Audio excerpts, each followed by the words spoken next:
안녕하세요. 홀리셔틀입니다. 오늘은 믿지 않는 사람과의 결혼 생활을 성경에서 어떻게 말하고 있는지 살펴보도록 하겠습니다. 제가 청년 시절 주변에 여러 친구들이 교회 다니지 않는, 믿지 않는 사람과 연애도 하고 결혼을 하기도 했는데요. 그때마다 청년부를 담당하는 목회자분이 이런 성경 구절을 전하면서 걱정하고 그들을 말리는 것을 보았었습니다. 고린도후서 6장 14절 말씀인데요. 너희는 믿지 않는 자와 멍에를 함께 매지 말라. 의와 불법이 어찌 함께하며 빛과 어둠이 어찌 사귀며.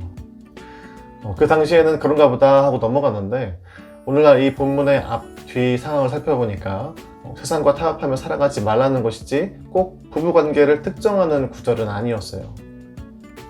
이처럼 성경에 믿지 않는 사람과의 결혼을 보편적으로 모두에게 다 반대하는 그런 구절은 따로 없습니다. 구약에는 이방인과 결혼하여 그들의 우상을 가져오지 말라는 그런 맥락의 구절들이 있지만 반면에 오히려 하나님을 경외하고 구원받고 믿음 좋은 이방인도 이미 구약에 존재합니다. 그러다 결국 신약에 와서는 사도 바울이 온 세계의 이방인들에게 선포합니다. 오직 십자가의 보혈로 인해 유대인이나 헬라인이나 모두 그리스도 예수 안에서 하나입니다. 당신들은 더 이상 차별의 대상이 아닌 구원의 대상입니다. 라고 말합니다. 즉 이제는 이방인과의 결혼, 믿지 않는 사람과의 결혼이 더 이상 율법적으로도 혹은 교리적으로도 금지가 아닌 것입니다. 고린도전서 7장 13절에서 14절까지 또 16절 말씀을 보시면은 어떤 여자에게 믿지 아니하는 남편이 있어 아내와 함께 사기를 좋아하거든 그 남편을 버리지 말라. 믿지 아니하는 남편이 아내로 말미암아 거룩하게 되고 믿지 아니하는 아내가 남편으로 말미암아 거룩하게 되나니 아내 된 자여 내가 남편을 구원하는지 어찌 알 수 있으며 남편 된 자여 내가 내 아내를 구원하는지 어찌 알 수 있으리요. 이 바울의 말씀을 보면 나의 행실로 인해서 믿지 않는 배우자를 거룩하게도 하고 구원받게도 하는 것을 알 수 있습니다. 자, 이렇게 성경적으로 보면 아무런 문제가 되지 않는데도 그런데 그럼에도 불구하고 많은 목회자와 혹은 부모님과 가족들이 믿지 않는 사람과의 결혼을 반대하곤 합니다. 이들의 그러한 마음과 이유는 무엇일까요? 아마도 그것은 어떤 교리적인 문제가 아니라 단순히 앞으로 경험하게 될 고통과 어려움이 너무나 불에 보듯 뻔하기 때문에 참 많이 걱정되고 슬픈 마음일 것입니다. 실제로 믿지 않는 사람과 함께하는 결혼 생활의 어려움은 여러 가지가 있습니다. 제가 이분들을 볼 때 크게 두 가지의 어려움을 느낄 수가 있었는데요.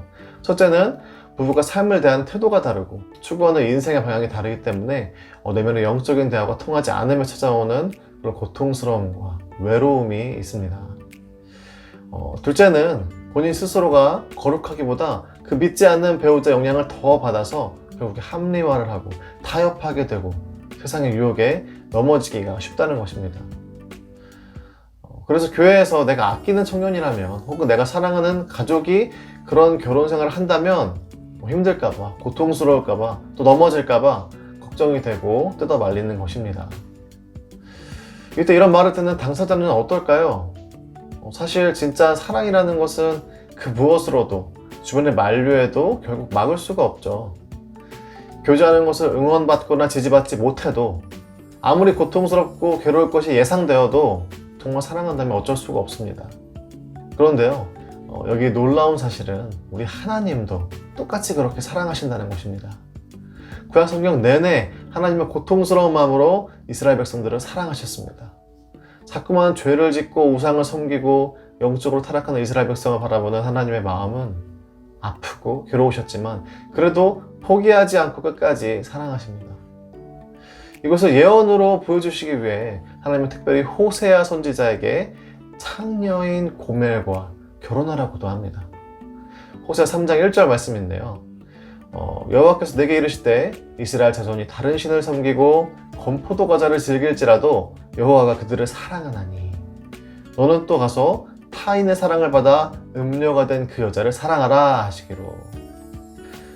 호세아 선지자는 한평생 음란한 아내 고멜을 사랑하고 용서하기를 반복하면서 그 이스라엘을 향한 하나님의 사랑을 자신의 삶으로 예언합니다. 이스라엘의 모든 백성이 이 선지자의 삶을 전해 듣고 직접 목격하고 놀랍니다. 하나님이 이스라엘을 사랑하는 것처럼 호세아는 고멜을 진심으로 사랑했던 것이죠. 호세아는 하나님 앞에 준비된 선지자로서 그런 삶을 감당해낼 만한 사람이었습니다. 그렇습니다. 우리도 마찬가지입니다. 하나님은 자녀인 우리에게도 능히 감당할 수 있는 시험만을 허락하십니다. 고린도전서 10장 13절에는 이렇게 나와 있습니다.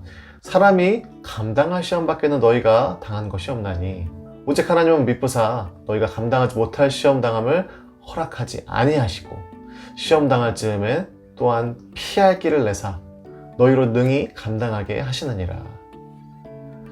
그래서 우리는 결혼 생활에 있어서도 만약 믿지 않는 사람을 사랑하게 된다면 그로 인해 고통스럽고 힘들지라도 주님이 또 능히 감당할 길을 주실 것입니다.